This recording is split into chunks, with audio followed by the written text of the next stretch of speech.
phụ sang lặng lặng gieo sắt áp đặt khiến tình cảm chia cắt. Anh hiếu thắng bỏ mặc em ngậm ngùi cay đắng, dù bên chất cũng rõ ràng em ngậm ngùi than vãn. Em còn những thiếu sót đang cố gắng để hoàn thiện hơn, anh toàn tính thiệt hơn chuyện nhỏ con sẽ trở thành lớn.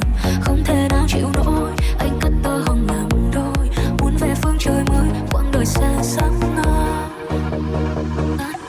Ta chỉ là người xưa quan tâm nhau là